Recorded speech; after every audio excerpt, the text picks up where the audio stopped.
So hi guys, welcome to my YouTube channel Aquafina. So in this video I am going to discuss about how to breed Apistogramma dwarf cichlids in your home aquarium. So Apistogramma dwarf cichlids are some of the most easiest fish to breed, making them perfect for beginner and experienced breeder alike. For dwarf cichlid breeding, conditions are pretty specific, so a separate breeding tank is your best bet. The mother is also heavily involved in caring for the fry. So setting up a fry tank would require transferring both the fry and the mother together for the best result. So a breeding tank is simply a required race transfer of fish and will improve both the chance of breeding and the survival rate of the fry. It is worth noting that this advice is mainly for community tanks.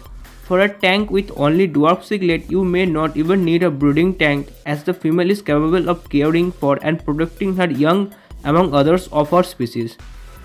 In order to encourage breeding, the best approach is to find a bonded male or female pair and place them in a tank of at least 10 gallons.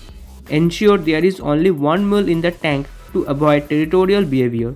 If there is not a bonded pair, setting up a breeding tank with one male and several females should encourage breeding. Water in the breeding tank should be slightly acidic, which is 6 to 6.5 pH, and soft. The temperature should center around 75 degrees Fahrenheit. Now the second step is set up the tank using water, substrate and filtered media from the original bigger tank and add live plant and hiding place for the Apistogramma dwarf cichlid fish. It is recommended to change 10% of the water daily to ensure the water parameter stays safe. A sponge or a foam filter is best for a breeding tank to ensure low flow and safety of any fry that are born, as other type of filter may cause them to get stuck or even sucked into the filter. Now during the breeding process, feeding the dwarf cichlid live food will help them stay healthy and encourage the female to produce more eggs. As mentioned above, a set of underwater cichlid cape are a must for the female to lay her egg in and guard. Now let's talk about how to differentiate between the male and the female Apistogramma dwarf cichlid.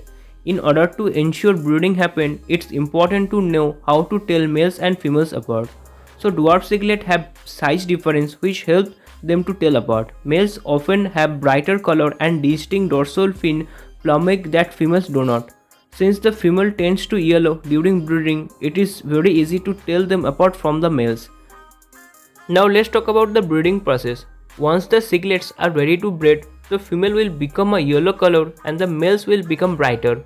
Increasing the temperature slightly to about 80 degrees Fahrenheit or so may help encourage them further. At this point, the female in the tank will have claimed territory in the underwater cave. A female will encourage the male into her cave to fertilize her egg and then drive him away. Then the female will lay up to 80 eggs on the roof of her cave and spend from 2 to 5 days guarding her egg and tending to her eggs until they are ready to hatch. When the fry do hatch, she will let them out of the cave to find food. It's important not to disturb the tank as little as possible during this time. Keep the light low, never pitch black, and simply wait for her to finish caring of her youngs. Now let's talk about the caring of the fry. Once the egg hatch, the fry will feed off of any algae in the tank laid by her mother. The mother will defend her young for up to 4 weeks and care for them. The male may attempt to help her, but she will often fight him off.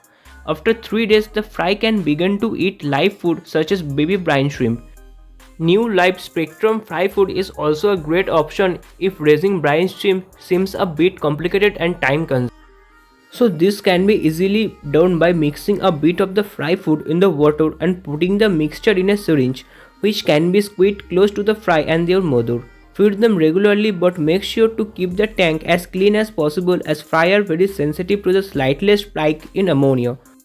So once they are old enough, you can switch them to the flake food or live food that you feed the fully grown ones, ensuring they have a varied diet to stay healthy. After a few weeks, the fry will begin to show characteristic stripes. They usually reach sexual maturity at 4 or 5 months of age. Once they reach maturity, you can transfer them back to your main tank, sell them or keep them in the breeding tank to produce more dwarf cichlid. So these are all information regarding the breeding process of your dwarf cichlids. I hope this video will help you. More videos are coming soon, so please stay tuned to my channel.